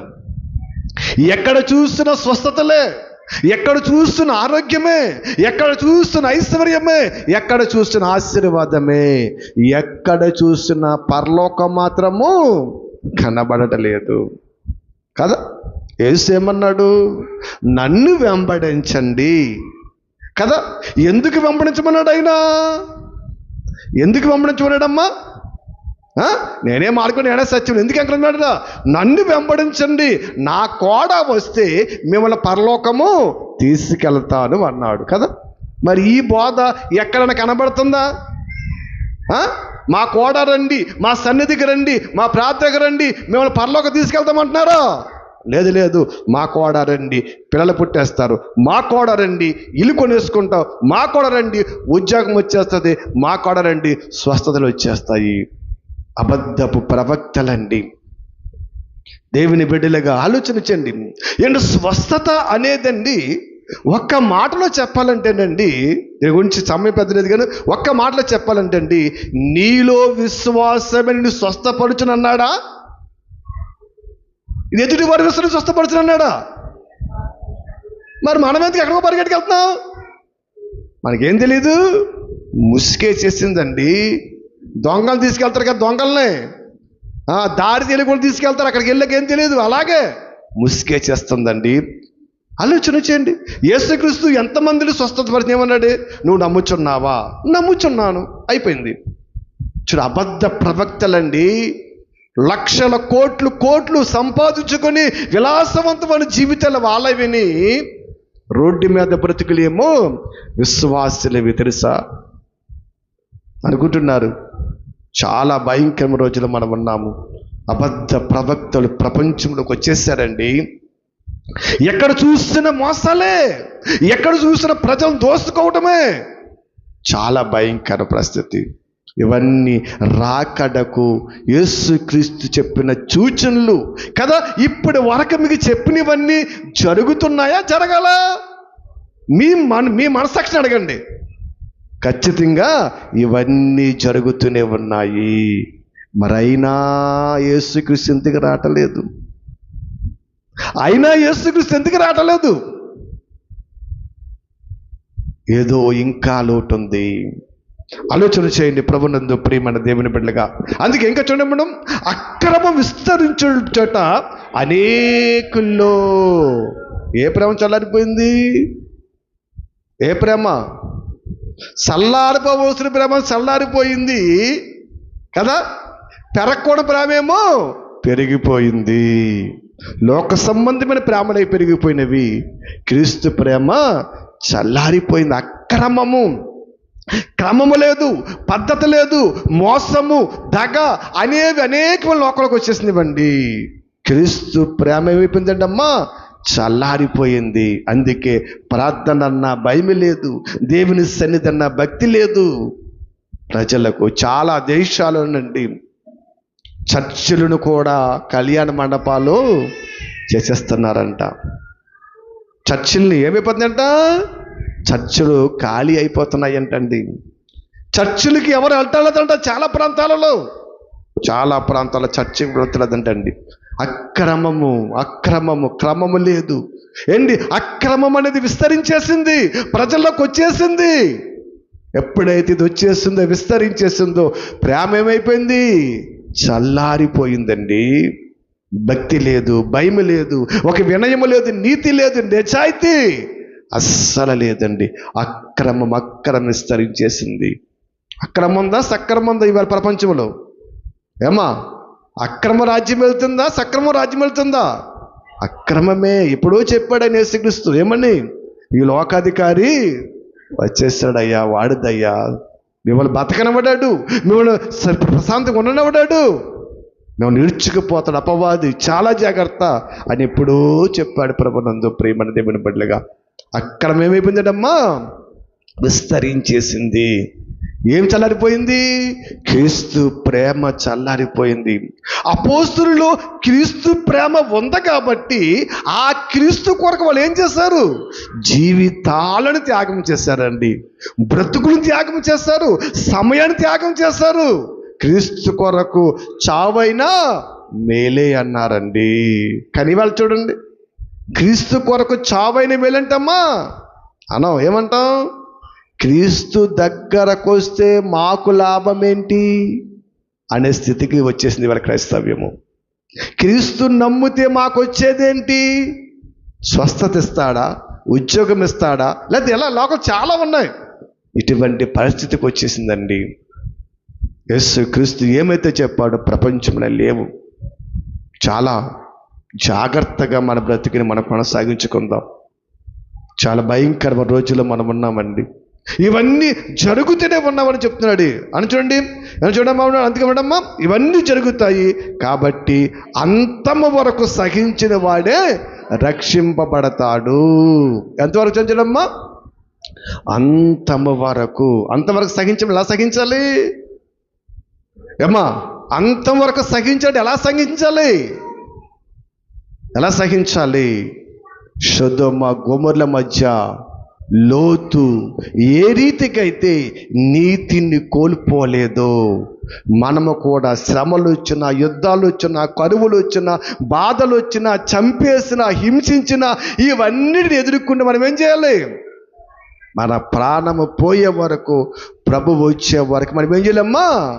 ఎదుర్కోవాలి. అలాగున్నప్పుడే మన యుద్ధతో రక్షింపబడతాము. మధ్యలో లోతు భార్య వలె ఒక్కడు వెనకేస్తామా, మన పరిస్థితి కూడా అంతే. చాలా జాగ్రత్తగా ఆలోచించేయాలి. అంతం వరకు ఎలా సహించాలి మనం? అంతవరకు ఎలా మనం జీవించాలి? ఒక్కసారి ఒక్క వచనాన్ని చూసి ముందుకు వెళ్దాం. కీర్తన గ్రంథం 106వ అధ్యాయము 3వ వచనం తీయండి ఒకసారి. కీర్తన గ్రంథం 106వ అధ్యాయం 3వ వచనం ఒక్కసారి. అమ్మ, న్యాయమును అనుసరించు వారు ఎల్లవేళలా నీతిని అనుసరించి నడుచుకొని వారు ధన్యులు. ఎల్లవేళలంటే ఎప్పుడును, అప్పుడప్పుడు కాదమ్మో, ఎప్పుడు కూడా అప్పుడప్పుడు కాదు. అంతవరకు సహించడం అంటే మనం ఏం చేయాలంట? న్యాయమును అనుసరిస్తూ. ఎప్పుడు న్యాయాన్ని అనుసరించాలి? ఎల్లవేళలా నీ బ్రతుకులో ఆ ప్రతి విషయంలో కూడా న్యాయమును, నీతిని అనుసరించి నీవు బ్రతకాలి. యథార్థతను వదలకూడదు. అది అంతం వరకు సహించటం అంటేనే కాదు, అంతవరకు సహించటం అంటే. కానీ ఈ అంతం వరకు సహించే పరిస్థితి లేదు. ఎందుకంటే అక్రమం ఏం చేసేసింది? విస్తరించి అనేకుల ప్రేమ చల్లార్చేసిందండి. చాలా భయంకరమైన రోజులు మనం ఉన్నాము. ప్రభునందు ప్రియమైన దేవుని బిడ్డలుగా ఆలోచన చేయండి. చూడండి, ఇంకేమన్నా చూడమ్మా. మరియు ఈ రాజ్య సువార్త సకల జనులకు సాక్షార్థమై లోకమంతటును ప్రకటింపబడును, అటు తర్వాత అంతం వచ్చును అన్నాడండి. మళ్ళీ ఏం చేయాలంటమ్మా? ఈ రాజ్య సువార్త సాక్షార్థమై సకల జనులకు లోకమంతటు ప్రకటింపబడాలి. మరి ప్రకటింపబడిందా? మనం అంటామా? లేదండి, ఇంకా బోలు దేశాలు అనుకుంటాం. ప్రకటింపడలేదా ఏమ్మా? మనం అనుకుంటాం ఇంకా లోకమంతా ప్రకటించాలి. మనం చావకూడదు చెప్తున్నారండి. ఇంకా లోకమంతా ప్రకటించాలి. ఇంకా సువార్త ప్రకటింపబడలేదు, ఇంకా చాలా ప్రాంతాలకు వెళ్ళలేదు, అందుకే అంతము రావట్లేదు అనుకుంటున్నారా? ఆలోచన చేయండి. ఏంటి? లోకమంతటను ప్రకటింపబడాలి. ఈ మాట చెప్పిన యేసు ప్రభువు వారు శిష్యుడికి ఏం చెప్పాడు? మార్కు సువార్త 16వ అధ్యాయంలో ఏం చెప్పాడమ్మా? 15వ వచనంలో ఏం చెప్పాడు? ఇదిగో మీరు సర్వ సృష్టికి వెళ్ళి సువార్తను ప్రకటించాలి. ఏంటి? ఎంతమందిని కేకేయడు అక్కడ? 100 మందిని కేకేస్తాడా? 200 మందిని కేకేస్తాడు? ఎంతమందిని? మీరు పైన చదవండి. ఆ 11 మంది శిష్యులను పిలిచి అన్నాడు. చూడండి ఎంతమ్మా? ఆ 11 మంది శిష్యులను పిలిచంటండి, మీరు సర్వ సృష్టికి వెళ్ళి సువార్తను ప్రకటించండి. ఏంటి? 11 మంది ఈ ప్రపంచానికి సువార్త ప్రకటించేస్తారు. వెళ్ళిపోయి ప్రకటించేస్తారా ఏమ్మా? వాళ్ళ లెక్కర్లొద్దు, వాళ్ళ నుండి మరొకరు అలాగా ఈవేళ సువార్త లేని దేశం అంటే లేదు. ప్రతి దేశంలో కూడా సువార్త ప్రకటింపబడింది. ప్రతి మారుమూల దేశాలు కూడా సువార్త ప్రకటింపబడింది. మనకు బాగా తెలుసు, ముస్లింలకు ప్రత్యేకమైన స్థానము. అమ్మా, ఏ కంట్రీ అండి అది? సౌదీ అరేబియా, సౌదీ కదా. అది మక్కా ఉంటుంది, అక్కడ మక్కా. ముస్లిములు తన బ్రతుకులు ఒకసారి అక్కడికి వెళ్ళి రావాలి. అటువంటి ప్రత్యేకమైన ఆ సౌదీలో కూడా ఇవాళ వాళ్ళు ఉన్నారు, క్రైస్తవులు ఉన్నారు. తెలుసా? దేవుని స్తోత్రములు. తెలుసా? ఆలోచన చేయండి. ఏంటి, ఉత్తర కొరియా చాలా భయంకరమైన దేశము. అక్కడ ఏం పేరు, కింగ్ జాన్, వాడు తప్ప ఎవడు కూడా దేవుడు లేడు. ఆ దేశంలో కూడా దేవుని నమ్మిన బిడ్డలు ఉన్నారండి. మొన్నే ఒక ఆయన బయటకు వచ్చాడు. ఆలోచన చేయండి. ప్రభునందు ప్రియమైన దేవుని బిడ్డలుగా ఏంటి, సర్వ సృష్టికి సువార్తను ప్రకటించమన్నాడు. అప్పుడు అంతము వస్తుందన్నాడు. మరి సర్వ సృష్టి సువార్త ప్రకటింపబడిందంటారా? ఆలోచన చేయండి. ఏంటి, ప్రకటింపబడకపోతే ఆయన రాకడ ఏమాయని ఎందుకు అడుగుతారల్లో? ఇప్పుడు వద్దాం అక్కడికి. ఎక్కడికి అమ్మా, ఎక్కడికి వద్దాం ఇప్పుడమ్మా? పేతురు రాసిన పత్రికలో ఏమన్నారమ్మంటల్లా? ఏమన్నాడు? ఆయన రాకడ గురించి వాగ్దానము ఏమాయని ఎప్పుడో చెప్పాడు, ఇంకా రావట్లేదండి.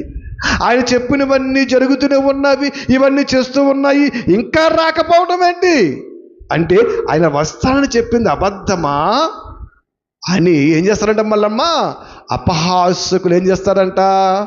హేళన చేస్తారంట. చూడండి, ఏమన్నాడమ్మా? అపహాసకులు ఏం చేస్తారంట? అపహాసించు వచ్చి స్వకీయ దురాశను చెప్పిన నడుచుకుంటారంటండి. నడుచుకుంటే ఏమంటమ్మా? ఆయన రాకడ ఏమైంది? పితరులు నిద్రించిన కానించి దేశం ఎలాగే ఉంది, ప్రపంచం ఎలాగే ఉంది. ఇప్పుడు చెప్పేశాడు వస్తానని, ఇంకా రాలేదేంటి? ఇంకా రాలేంటి? యుద్ధాలు జరుగుతున్నాయి, కరువులు జరుగుతున్నాయి, భూకంపాలు వస్తున్నాయి, జనం మీద జలములు వేస్తున్నారు, మోసపరచబడుతున్నారు. నేనే క్రీస్తుని పలువురు వచ్చారు. ఎక్కడ చూస్తున్నా దేవుని మాట వినబడుతున్నాయి. ఇవాళ ప్రపంచ దేశాలలో 170 దేశాల పైగా క్రైస్తవ దేశాలే ఉన్నాయి. ఇంత విస్తృతం కొండ ఇంకా రాకపోవడానికి ఏంటి కారణం? ఏంటి కారణం? ఏదో లోటు ఉంది. ఆ లోటు ఏంటంటారు? ఏమా, ఆ లోటు ఏంటంటారు? కానీ విశ్వాసులు ఉన్నారు కానండి, దేవుడి కొరకు బ్రతికేవారు ఉన్నారు కానండి, దేవుడు అనుకునే లోటును పూర్తి చేసేవారంటండి చాలా తక్కువ మంది ఉన్నారు. ఆ లోటు పూర్తి అవ్వాలంటండి. ఆలోచన చేయండి. ఏంటి ఈ మాట వీళ్ళకే అడుగుతుంటా, ఇంకా గొప్పవారు అడుగుతున్నారు. ఎవరు అడుగుతున్నా తెలుసండి? ఒకసారి మనం చూడండి ప్రకటన, ఒకసారి ప్రకటన గ్రంథంలోకి వెళ్దాం. ఒకసారి ప్రకటన గ్రంథంలోకి వెళ్తే 6వ అధ్యాయంలో అక్కడ ఉంటాడు. ఏమని? నాదా సత్యస్వరూపి పరిశుద్ధుడా, మా రక్తము నిమిత్తము భూనివాసులకు అది ఎందాక నువ్వు తీర్పు తీర్చకుండా ఉంటావు. ఎవరు అడుగుతారు ఈ మాట? ఈ మాట అడిగేవారు ఎవరమ్మా? ఎవరు? పరిశుద్ధులండి. నీతిగా దేవుని కొరకు ప్రాణాలు అర్పించిన వారు, బలిపీఠము కింద వాళ్ళు మరణించిన వారు రక్తాన్ని చిందించి అడుగుతున్నారంట. ఏమడుతున్నారు? నాదా సత్యస్వరూపి, ఇంకా ఎందాకయ్యా నువ్వు తీర్పు తీర్చవు? అసలు ఈ భూ నివాసులకు శిక్ష వేయవా? ఈ విశ్వాన్ని అంతము చేయవా? ఏంటి ఇంకా నీ ఓపిక ఏంటి? ఎందుకు నువ్వు చూస్తున్నావు అని వాళ్ళు కూడా అడుగుతున్నారంటే వాళ్ళు అడిగిన దాంట్లో ఇవన్నీ నెరవేరుతున్నాయంటారా? లేకపోతే వాళ్ళు కూడా ఏం చేయాలి? మౌనంగా ఉండాలి. అవన్నీ అడుగుతున్నారంటే ఆలోచన చేయండి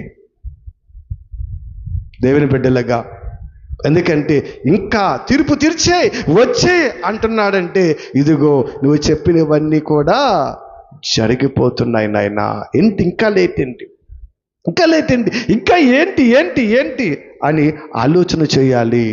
అందుకే దానియేలు గ్రంథంలో 11వ అధ్యాయంలో చెప్తుంటాడు 35 నుంచి, ఇదిగో అంత్య దినములలో ఏమవ్వాలంటమ్మా? అంత్య దినములలో ఏమవ్వాలంట? దానియేలు గ్రంథము ఒకసారి అందరూ తీయండి, 11వ అధ్యాయము 35వ వచనం చూడండి. నిర్ణయం 33 నుంచి చదవండి అమ్మా. జనములలో బుద్ధిమంతులు అనేకులకు బోధించుతురు కానీ వారు బహుదినములు ఖడ్గం వలన అగ్ని వలన కృంగి చెరపట్టబడి హింసించబడి దోచబడుదురు. వారి కృంగిపోవు సమయమున వారికి స్వల్ప సహాయము దొరికిన అయితే అనేకులు ఇచ్చకు మాటలు చెప్పి వారిని ఎత్తుకుందురు అని చెప్పి చూడండి, నిర్ణయ కాలం ఇంకనూ రాలేదు కనుక అంత్యకాలము వరకు జనులు పరిశీలించుటకు పవిత్రపరుచుకున్నటకు బుద్ధిమంతులలో కొందరు కూలుదన్నాడు. చూడండి, ఇక్కడ మనం ఆలోచన చేసినట్లయితే ఈయన ఏం చెప్తున్నాడంటే జనములలో బుద్ధిమంతులు అనేకులకి ఏం చేస్తారంట? బోధిస్తారు. బోధించిన వారు ఏం చేస్తారు? వీళ్ళు హింసిస్తారు, బాధ పెడతారు, ఇబ్బందుల పాలు చేస్తారు. అయితే కొన్ని సందర్భాల్లో వాళ్ళకి వాదార్పు దొరుకుతుంది, కొన్ని సందర్భంలో వాళ్ళు చంపబడతారు. అయితే ఏమన్నాడైనా, నిర్ణయ కాలము ఇంకనూ రాలేదు కనుక అంత్యకాలము వరకు మనం ఏం చేయాలంటమ్మా? పరిశీలించుటకును పవిత్రపరుచుటకును బుద్ధిమంతులలో కొందరు కూలిపోతారంట. చాలామంది దైవ సేవకులు చచ్చిపోతున్నారంట. వాళ్ళని చూసి మనం ఏం చేయాలంట? ఏం చేయాలమ్మా? పరిశీలించాలి కదా. ఇప్పుడు దాకా మన ఇండియా అనుకున్నాము, ఇండియా వాళ్ళే ఘోరమని అనుకున్నాము కదా. అమెరికా దేశము ఎటువంటి దేశం? అది క్రైస్తవ దేశముగా ముద్ర వేసుకుంది. దేవుడు దీవించిన దేశముగా ముద్ర వేసుకుంది. క్రైస్తవ దేశం అంటే ప్రపంచ దేశాలలో మొట్టమొదటి జ్ఞాపకం వచ్చేది అమెరికా. అటువంటి దేశములో చూడండి, మొన్న క్లార్క్ గారని ఆయన ఏం చేశారు? ప్రసంగం చెబుతుంటే ఆయన ఏం చేయడమ్మా? కాల్చి చంపేశారండి. 31 సంవత్సరం.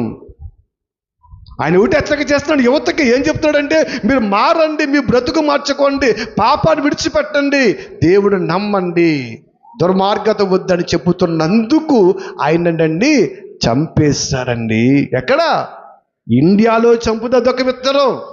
అమెరికా దేశంలోనే, క్రైస్తవ దేశంలోనే క్రీస్తుని బోధిస్తే కాల్చి చంపేశారండి. ఏంటి అవన్నీ? మన మనసును పెట్టొద్దా? నిర్ణయ కాలం ఇంకనూ రాలేదు, అయినని బుద్ధిమంతులు కొందరు కూలుదురంటే చచ్చిపోతారు, మరణిస్తారు. చాలా జాగ్రత్త అంటున్నాడు ప్రభునందు ప్రియమైన దేవుని బిడ్డలుగా. ఆలోచన చేయండి. ఎందుకంటే రాకడకు యుగ సమాప్తకు సూచనలు ఎన్నో మనం విన్నాము. అవన్నీ ఇవన్నీ జరుగుతున్నాయి. కానీ లోకులు అనుకున్నట్టు మనము కూడా ఇంకా లోకము నెమ్మదిగా ఉందని మాత్రం మనము అనుకోవద్దు. ఎందుకంటే ఒక్క మాట చూపిస్తే ముగించుకుందాం, అందుకెళ్దాం. మత్తయి వార్త 23వ అధ్యాయంలో ఒక చక్కటి మాటను చూస్తే యేసుక్రీస్తు వారు చెప్తాడు. అక్కడ 34వ వచనంలో 23:34 అందుకైన ఇదిగో నేను మీ వద్దకు ప్రవక్తలను శాస్త్రులను పంపుచున్నాను, మీరు వారిలో కొందరిని చంపి సిలువ వేయుదురు, కొందరిని మీ సమాజ మందిరములలో కొరడాలతో కొట్టి పట్టణముల నుండి పట్టణము వరకు తరుముదురు అన్నాడండి. యేసుక్రీస్తు వారు చెప్పిన మాట ఒకటి మన జ్ఞాపకం చేసుకుంటాడైనా ఏమన్నాడంటే, అక్కడ ఏమన్నాడు? ఇదిగో అందుచేత నేను మీ యొద్దకు ఏం చేస్తాను? ప్రవక్తలను జ్ఞానులను నేను పంపుతాను. ఏండి, ఈ పంపే ఆయనకు వాళ్ళు చంపేస్తారని తెలియదా? ముందే చెప్పాడు, వాళ్ళు చంపేస్తారు, ఆయన నేను పంపుతాను. ఏంటి చంపేస్తారని తెలిసి ఎందుకు పంపుతున్నాడు? ఈయన చంపేస్తారని తెలిసి ఎందుకు పంపుతున్నాడు? ఆలోచన చేయండి. ఏమో కరెంటు ముట్టుకుంటే చాక్ కొడుతుంది, మీరు ముట్టుకుంటారా? ముట్టుకోరు కదా. ముట్టుకుంటారా? ముట్టుకోరు. అలాగే పోనీ నువ్వు పట్టుకుంటే కాలుతుంది, పట్టుకుంటారా? మరి చంపేస్తారని తెలిసి ప్రభువారు ఎందుకు పంపుతున్నాడు? వాళ్ళని ఎందుకు పంపుతున్నాడు? ఆలోచన చేయండి. ప్రభునందు ప్రియమైన దేవుని బిడ్డలుగా ఇక్కడే ఉంది అస్సలైన రహస్యము. ఏంటి, మేము పంపుతున్నాను, వాళ్ళు చంపేస్తారు, వాళ్ళను చంపేయాలి కూడాను. అందుకే చూడండి, శాస్త్రులను జ్ఞానులను మీ వద్దకు నేను పంపుచున్నాను. వారిని ఏం చేస్తారు? మీరు చంపేస్తారు, సమాజ మందిరంలో నుంచి ఈడ్చేస్తారు, తరిమి తరిమి కొడతారంటండి, తరిమి తరిమి కొడతారంట. ఇవన్నీ జరుగుతాయని ప్రభువారికి తెలుసు. అయినా వెళ్ళండి, సువార్తను ప్రకటించండి, అనేక మందిని మార్చండి అని ఎందుకు చెబుతున్నాడు? ఒక్కసారి మనం ఆలోచన చేయాలి ప్రభునందు ప్రియమైన దేవుని బిడ్డలుగా. ఎందుకంటే ఇదిగో అనేక మంది చంపబడాలి. అదే అసలైన లెక్క, రాకడకు సమాప్తకు ముగింపు. ప్రభునందు ప్రియమైన దేవుని బిడ్డలుగా ఇప్పుడు తీయండి, ఆకారం వచ్చిన చెప్పి ముగించుకుందాం. అందరూ తీయండి. చూడండి ప్రకటన గ్రంథము, ప్రకటన చదివారు కదా, 6వ అధ్యాయము చూడండి. ఒకసారి మీరు చూడండి, ఒకసారి నేను చదువుతున్నాను 9 నుంచి. ఆయన 5వ ముద్ర విప్పినప్పుడు దేవుని వాక్యము నిమిత్తము తామిచ్చిన సాక్ష్యము నిమిత్తమును వధింపబడిన వారి ఆత్మలను బలిపీఠము కింద చూచి తిని వారు అంటున్నారు, నాదా సత్యస్వరూపి పరిశుద్ధుడా, ఎందాక తీర్పు తీర్చకయు మా రక్తము నిమిత్తము భూ నివాసులకు ప్రతిదండన చేయకయు ఉందువని బిగ్గరగా కేకలు వేస్తూ ఉన్నారంట. ప్రభువా, ఇప్పటికే చాలా అయిపోయింది, మేము రక్తం కార్చాము, మమ్మల్ని చంపేస్తారు వాళ్ళు కదా, మా రక్తానికి, మేము కార్చిన రక్తానికి ఏమవ్వాలి? వాళ్ళకి శిక్ష వెళ్ళాలి, అంతే కదా. ఏబేలు రక్తం మరపెట్టినప్పుడు కయ్యలకు శిక్ష వచ్చిందా రాలేదా? వచ్చింది. అదే మా రక్తము నిమిత్తము భూ నివాసులకు ప్రతిదండన చేయక ఎందుకు నువ్వు చూస్తున్నావు? ఎందుకు నువ్వు ఆలస్యం చేస్తున్నావు? ఏంటి కారణము అని వీళ్ళు ఎవరిని అడుగుతున్నారమ్మా? దేవుణ్ణి అడుగుతున్నారు. ప్రభువా, ఏంటి కారణం? ఎందుకు ఇంక శిక్షించే ఈ భూమి మారదు? వీళ్ళు మారరు, వీళ్ళ బ్రతుకు మారదు. జీవిత కాలం అంతా చెప్పినా వినుటి మంటికి విస్తారు కానీ మారరు. ప్రభువా, ఎందుకు? తీసేయి, ఒక్క ఏట వేసి అంటున్నారు వాళ్ళండి. చూసారా, వాళ్ళు అడుగుతున్నారు తీర్పు తీర్చామని. రాకడ వచ్చే తీర్పు అంటే ఏంటి అమ్మ? తీర్పు అంటే ఏంటి? రాకడే. తీర్పు తీర్చండి అంటే రాకడే. తీర్చే, ఎందుకు తీర్చేయమని వాళ్ళు అడుగుతున్నారండి. అప్పుడు చెబుతున్నారు ప్రభువు సమాధానం. చూడండి తెల్లని వస్త్రం, తెల్లని వస్త్రమును వారిలో ప్రతి వానికి ఇయ్యబడును, మరియు వారి వలనే చంపబడు బోబు వారి సహదాసులు లెక్కయు సహోదరు లెక్కయు పూర్తి అగే వరకు ఇంకా కొంచెము కాలము మీరు విశ్రమింపండి నాయన అని వారితో చెబుతున్నాడండి. చూసారా నాయనా, కంగారు పడకండ్రా. పరలోకం రావాలంటే ఇంకను నా కోసము ప్రాణాన్ని అర్పించేవారు లోకములో ఉన్నారు. వాళ్ళందరూ కూడా మీరు ఎలాగైతే చంపబడ్డారో, వధింపబడ్డారో, వారు కూడా ఏమవ్వాలంటమ్మా? చంపబడాలి. అప్పుడేమవుతుందంట? సహదాసులు లెక్క పూర్తవుతుందంట. అంటే పరలోకి వెళ్ళడానికి సహదాసులు లెక్క కావాలి. ఆ లెక్క ఇంకా పూర్తి అవ్వలేదంట. కొంచెం కాలం మీరు ఓపిక పట్టండి, అయినా అయిపోతుంది. ఎందుకంటే ఆ సహదాసుల లెక్క దగ్గరికి వచ్చేసింది. అందుకే చూడండి, ప్రకటనలు కానీ ఏంటి, అక్కడ క్లారి మార్క్ కానీ, మన ఉత్తరప్రదేశ్లో మరి బోధకుడు కానీ, ఎక్కడ చూసిన బోధకులు ఏమవుతారమ్మా? చంపబడుతున్నారు. అంటే లెక్క దగ్గరికి వచ్చేసిందా, దూరంగా ఉందా? ఏం పర్లేదండి, ఇంటికి లాగా పడుకుంటామంటారా? ఆదివారం కాదండి, మటన్ వండుకున్నాం, చేపలు వండుకున్నాం, చల్లారిపోతుంది అంటారా? లేదు. చూడండి, సకదాసుల లెక్క పూర్తయిపోతుంది. చూడండి, కొంచెం కాలం ఆయన విశ్రమించండి ప్రభువా, కొంచెం కాలం విశ్రమించండి. ఎందుకంటే మీ వలె, చూడండి ఒకసారి చూడండి, తెల్లని వస్త్రము వారిలో ప్రతి వారికి ఇవ్వడు, మరియు వారి వలనే, ఎవరి వలె? పైన అడిగారు కదా కొంతమంది, నాదా సత్యస్వరూపి మా నిమిత్తము, వాళ్ళందరూ కూడా పరిశుద్ధులు, దేవుని కొరకు బ్రతికిన వారు, వారి వలనే చంపబడబోవు వారి. అంటే చచ్చిపోయిన వాళ్ళు అడుగుతున్నారు. చచ్చిపోయిన వాళ్ళు అడుగుతుంటే మళ్ళీ ఏమన్నాడు? మీ వలనే చంపబడిపోవారు ఉన్నారు. వాళ్ళు కూడా ఏమన్నా చంపబడి వారు సహదాసులు లెక్కయు సహోదరు లెక్కయు పూర్తవ్వాలనైనా. పూర్తి అవ్వాలి, అంతవరకు మీరు కొంచెం కాలం ఓపిక పట్టండి అన్నాడు చూడండి. అందుకే ఇప్పుడు క్రైస్తవుల వధ జరుగుతుంది. ఏం జరుగుతుందమ్మా? వధ వధ వధ వధ వధ అంటే ఏంటి? ఏటలో మనం వేస్తాం కదా, కోళ్ళు మేకలు వేస్తాం కదా. క్రైస్తవుల వధ జరుగుతుంది ఇప్పుడు. ఎక్కడ చూస్తున్న క్రైస్తవులను చంపేస్తున్నారు, ఎక్కడ చూస్తున్న క్రైస్తవులను హింసించేస్తున్నారండి. అంటే దీన్ని చూసి మనం ఏం గ్రహించాలి?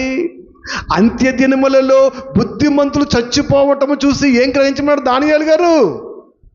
ఏం గ్రహించమన్నాడు? రాకడ మనము దగ్గరలో ఉన్నాం, ఎక్కడో లేదండి, మన పక్కనే ఉంది. రాత్రి రావచ్చు, పగల రావచ్చు, ఉదయం రావచ్చు, ఎప్పుడైనా రావచ్చు. ఇదిగో సహదాసులు లెక్క పూర్తయ్యే వరకు చాలా జాగ్రత్తగా ఉండండి అని ఆయన అంటున్నాడండి. అందుకే పరిశుద్ధులుగా ప్రభు కొరకు ప్రాణము పెట్టేవారు ఏమయ్యారు? ఇప్పుడు తక్కువయ్యారు. అటువంటి పరిశుద్ధులు ఇప్పుడు లోకములో బయటకు వస్తున్నారండి. మొదటి శతాబ్ద కాలములో అపోస్తులను ఎలాగైతే చంపేశారో ఈ కాలంలో కూడా అదేనండి. ఆ చట్టాన్ని చూసినప్పుడు నాకు ఈ మాటలు జ్ఞాపకం వచ్చినాయండి. ఎందుకు 12 రాష్ట్రాల్లో చట్టాలు చేశారు అంటే క్రైస్తవుల వధ ఏమవ్వాలి? జరగాలి. అది ఎవరి సంకల్పము? దేవుని సంకల్పము అన్నాడు. నేననే మాట కాదు. అయ్యా వారందరూ చంపబడుబోరు, వాళ్ళు లెక్క ఏమవ్వాలి? పూర్తి అవ్వాలి. అంతవరకు కొంచెం కాలం ఓపిక పట్టండి ఆయన అంటున్నాడు చూడండి. ఆలోచించండి. ఏంటి మత్తయి 24లో ఉన్న ఎన్ని జరిగినాయా? అవన్నీ మన కళ్ళ ముందు జరిగినట్టే కనపడుతున్నాయండి. అవన్నీ జరిగినట్టే కనపడుతున్నాయి.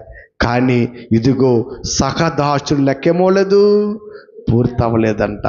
అంటే చూడండి, మొదటి శతాబ్ద క్రైస్తవులు ఎంతమంది దేవుని కోసం బ్రతికారు? ఈ కాలంలో కోట్ల మంది ఉన్నా అసలు దేవుని కోసం ఎంతమంది బ్రతుకుతున్నారు? తక్కువ. అందుకే అన్నాడు కొంచెం కాలం ఓపు పట్టండి ఆయన. అందుకే చూడండి, మొదటి శతాబ్ద కాలంలో ఏ విప్లవం అయితే వచ్చిందో ఇదిగో ఈ కాలంలో అనేక మంది దైవ సేవకులు సత్యాన్ని బోధించేవారు, నిర్ముఖమాటంగా దేవుని గురించి బ్రతికేవారు, దేవుని గురించి మరణాన్ని లెక్క చేయకుండా వెళ్ళేవారు అనేక మంది బయటకు వస్తూ ఉన్నారు. ఆ సహదాసులు లెక్క పూర్తి వలన అంతవరకు మీరేం చేయాలి? ఓపికలో ఉండాలి. నిజంగా ఆ సహదాసులు లెక్క, ఆ చచ్చిపోయే చంపబడే వారిలో మనముంటే మాకెందుకంటారా? ఎంత ధన్యత, ఎంత అదృష్టం తెలుసండి. ఎంత ధన్యత, ఎంత అదృష్టము. దేవుని కోసం ప్రాణం అర్పించడం అంటే మామూలు అనుకున్నారా? అయ్యి బాబోయ్, దేవుని దూతలు పరలోకం మనం ఆహ్వానిస్తాయి.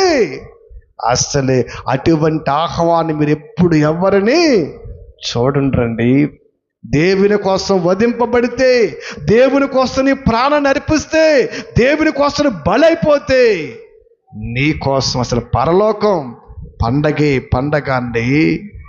ఇంటికాడ వీళ్ళు ఏడుస్తారేమో, కానీ ప్రభువు నా కుమారుడా రా, అబ్రహాము రొమ్ముని లాజరు ఆనుకున్నట్టు రా అంటాడు. ఎంత ధన్యత కోసం మనం ఏమి బ్రతుకుతున్నాం, ఎలా బ్రతుకగలుగుతున్నాం ఆలోచన చేయండి. రాకడకు యుగసమాప్తకు సూచనలు మనం జ్ఞాపకం చేసుకున్నాం. రాకడకు ఎంత దగ్గరగా ఉన్నామో, ఎంత క్రైస్తవుల వధ జరుగుతుందో జాగ్రత్తగా మీరు ఆలోచించండి.